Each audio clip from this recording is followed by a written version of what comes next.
চারটি কাজ করলে দারিদ্রতা দূর হয়।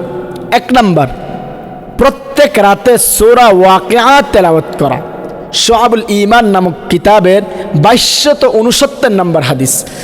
عن عبد الله بن مسعود رضي الله عنهما قال হযরত আব্দুল্লাহ ইবনে মাসউদ রাদিয়াল্লাহু আনহুমা থেকে বর্ণিত, তিনি বলেন, قال رسول الله صلى الله عليه وسلم, আল্লাহর রাসূল বলেছেন, মান ক্বরাআ সূরাতাল ওয়াকিআতি ফি কুল্লি লাইলা, যে ব্যক্তি প্রত্যেক রাতে সূরা ওয়াকিয়া তেলাওয়াত করবে, লাম তুসিবহু ফাকাতুন আবাদা, অভাব অনটন দারিদ্রতা কখনো তাকে স্পর্শ করতে পারবে না। ওয়াকান ইবনে মাসউদ ইয়ামুরু বানাতাহু ইয়াকরানা বিহা ফি কুল্লি লাইলা, ইবনে মাসউদ তার কন্যা সন্তানদেরকে প্রত্যেক রাতে সূরা ওয়াকিয়া তেলাওয়াত করার জন্য আদেশ করতেন। তো আমরা এক নম্বর জানলাম দারিদ্রতা দূর করার আমল হলো প্রত্যেক রাতে সূরা ওয়াকিয়া তেলাওয়াত করা। দুই নম্বর, লা হাওলা ওয়ালা কুওয়াতা ইল্লা বিল্লাহ ওয়ালা মানজা মিনাল্লাহি ইল্লা ইলাইহি পাঠ করা। তিরমিজি শরীফের 3601 নম্বর হাদিস। আন মাকহুল রাহিমাহুল্লাহু ক্বাল, হযরত মাকহুল রাহিমাহুল্লাহ থেকে বর্ণিত, তিনি বলেন, মান ক্বালা লা হাওলা ওয়ালা কুওয়াতা ইল্লা বিল্লাহ ওয়ালা মানজা মিনাল্লাহি ইল্লা ইলাইহি, যে ব্যক্তি লা হাওলা ওয়ালা কুওয়াতা ইল্লা বিল্লাহ ওয়ালা মানজা মিনাল্লাহি ইল্লা ইলাইহি পড়বে, কাশাফাল্লাহু আনহু 70 বাবাম মিনাদ-দুর, আল্লাহ তাআলা তার 70টি কষ্ট দূর করে দিবেন। আদনাহা আল ফাকর, সর্বনিম্ন হলো মহান রব তার দারিদ্রতা দূর করে দিবেন।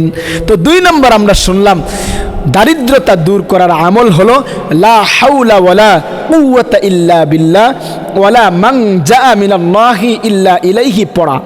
তিন নম্বর, বেশি বেশি করে ইস্তিগফার পড়া। আবু দাউদ শরীফের 1518 নম্বর হাদিস।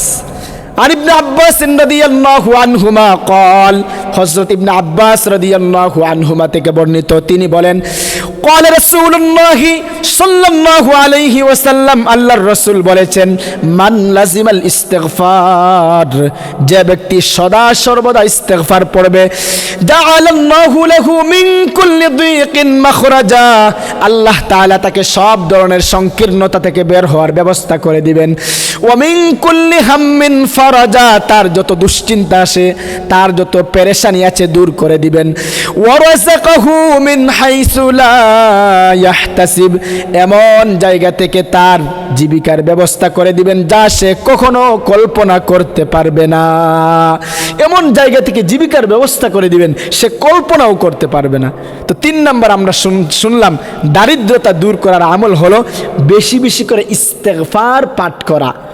চার নম্বর, গুনাহ মুক্ত থাকা, গুনাহের পরিবেশ থেকে নিজেকে হেফাজতে রাখা। সূরা তালাকের 2 এবং 3 নম্বর আয়াতে আল্লাহ তাআলা বলেন, ওয়ামান ইয়াত্তাকিল্লাহা ইয়াজআল লাহু মাখরাজা, যে ব্যক্তি মহান রবকে ভয় করে চলবে, যে ব্যক্তি গুনাহ মুক্ত থাকবে, আল্লাহ তাআলা তার জন্য বের হওয়ার পথ খোলাসা করে দিবেন। ওয়া রাযাকাহু মিন হাইসু লা ইয়াহতাসিব, এমন জায়গা থেকে তার জীবিকার ব্যবস্থা করে দিবেন যা সে কখনো কল্পনা করতে পারবে না। এমন জায়গা থেকে জীবিকার ব্যবস্থা করবেন সে কল্পনাও করতে পারবে না যদি সে গুনাহ মুক্ত থাকতে পারে। আত-তারগীব ওয়াত তারহিব একটি কিতাব, ওই কিতাবের 3 নম্বর খণ্ডের 289 নম্বর পৃষ্ঠায় আসছে, ক্বালা রাসূলুল্লাহ সাল্লাল্লাহু আলাইহি ওয়াসাল্লাম, আল্লাহর রাসূল বলেন, ইন্নার রাজুলা লা ইহরামুর রিজকা বিযামবি ইউসিবুহু, মানুষ গুনাহের কারণে তার প্রাপ্ত রিজিক থেকে, জীবিকা থেকে সে বঞ্চিত হয়। তার ভাগ্যে যেই জীবিকাটা লেখা, মহান রব তাকে দান করার কথা, কিন্তু সে গুনাহ করার কারণে সে প্রাপ্ত জীবিকা থেকে সে বঞ্চিত হয়ে যায়। তো 4 নম্বর আমরা শুনলাম দারিদ্রতা দূর করার আমল হলো গুনাহ মুক্ত থাকা। তো আমরা দারিদ্রতা দূর করার 4টি আমল শুনলাম। 1 নম্বর, প্রত্যেক রাতে সূরা ওয়াকিয়া তেলাওয়াত করা। 2 নম্বর, লা হাওলা ওয়ালা কুওয়াতা ইল্লা বিল্লাহ ওয়ালা মানজা মিনাল্লাহি ইল্লা ইলাইহি পাঠ করা। 3 নম্বর, বেশি বেশি করে ইস্তেগফার পড়া। 4 নম্বর গুনাহ মুক্ত থাকা। মহান রব আমাদেরকে এই 4টি আমল বেশি বেশি করে করার তৌফিক দান করুন।